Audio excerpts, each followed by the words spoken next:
Hey guys, it's Tia. Welcome to the video. So one thing I've been experimenting with recently on Etsy is digital products, and I've stumbled on a few things that actually sell for me, including one product that's been making me multiple daily sales on some days for a while now. So I'm excited to share what I found out with you in this video, as well as some tips that I've picked up along the way, and hopefully you guys can make some money as well. So when it comes to like my strategy, I've sort of just been randomly throwing out whatever people suggest and then seeing what sells. So like I watched a YouTube video and someone said that Canva templates sell. So guess what? I just uploaded some Canva templates.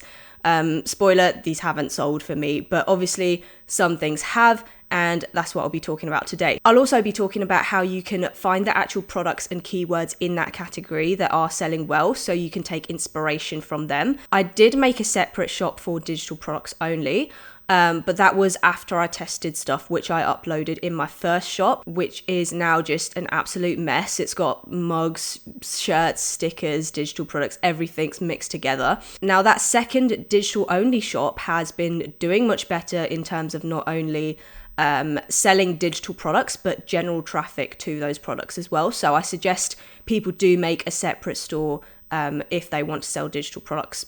That's just based on what I've seen. But first, I think this is important, let me tell you why selling digital products on Etsy is a great idea. Now, the reason I love selling these as opposed to print on demand, which I've been talking a lot about on my channel, is because it's just like pure passive profit. You don't have to deal with shipping, don't have to deal with angry customers. You're never going to run the risk of losing money. Also, people selling physical products complain about Etsy fees, right? But that 6.5% transaction fee, that's actually a tiny fee in comparison to what other platforms charge digital product sellers, because they know it's all profit. So places like Graphic River, for example, they take like 55% of your earnings plus tax and a few more things, I think, which is just ridiculous. And obviously Etsy can't do that because physical product sellers would be like, what is going on? They'd all go out of business. So Etsy is actually the most profitable place I know of, at least, to sell digital products. Maybe except for Gumroad, depending on the price, but it's definitely one of the best. And once you've made these products, you can upload them to, other websites as well. There's so many sites, Graphic River, as I said, Creative Market, Creative Fabrica. It's all just profit. Like, what is there not to love? I also think they're a lot more fun to make than print-on-demand designs. I've got to admit, designing for print-on-demand is dead boring, to be honest. Like, I know a lot of my audience agrees. Something else I've noticed, sorry, I realize I'm rambling about print on demand. I will be quick. But what I've noticed is there's a lot more room for like creative freedom when selling digital products, probably because there's less competition in general. But what I mean by this is like random stuff you decide to make without doing all the keyword research has a higher chance of selling. So for example, if someday I just decided to draw some flowers because I felt like it, if I uploaded that onto a t-shirt and tagged that with like generic flower tags, I can assure you from experience that is not going to sell. Like, no way, period. But if I made a downloadable flower SVG pack, for example, that now I think has a realistic chance of actually selling. And I know this because I've sold random SVGs that I've done like no keyword research for. So hopefully I explained that clearly. So yeah, if you're someone that hates keyword research, you just want to be creative, but you still want to make sales, then digital products might be the thing for you. Obviously, like you can't put no keywords in the listing, but I think it will be more lenient compared to print on demand in the SEO kind of aspect. See what I mean? Anyway, let's talk about the results of my experiment so far. So I'll be revealing 3 types of products that have sold for me, and also some that haven't. I think that might be interesting for people to know. But keep in mind, just because these things have or haven't sold for me doesn't mean it will be the same for you. So you've just got to keep testing, really. Now, the first 2 products I'm going to mention have sold like here and there, but the last product is the one that's been making the consistent sales on my second account that I showed you at the beginning of the video, and is definitely something that I'm going to be focusing more energy on from now on. So firstly, as I said, SVGs have sold a couple times. I first uploaded them because some customers wanted a digital version of my print on demand designs. So I started listing like the best selling ones as SVG files. And I've also sold some just like little doodles here and there. If you put multiple SVGs in one file as a pack, those definitely sell better than just like one single image. As a side note, I've noticed for a lot of these, the day after I upload the listing, it will make a sale. And then, of course, I'll get excited and then it will just never sell again, which is annoying. Probably because listings get a slight rank boost when they're first uploaded or when they renew, but it's just something that happens. I don't know.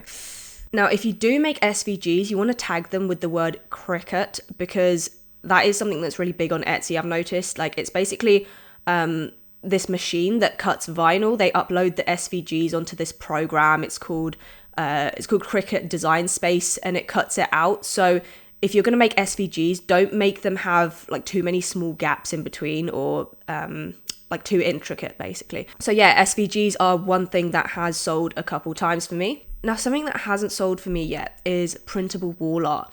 I really hope these start to sell in the future because they're so easy and fun to make. It's literally like you make a piece of art and then you resize the file like 10 times for different paper sizes so people think they're getting more than they actually bought. And that's it. Now, the second thing that sold for me is phone wallpapers. Again, like the wall art, it's not that complicated. You just have to make one file or a piece of art.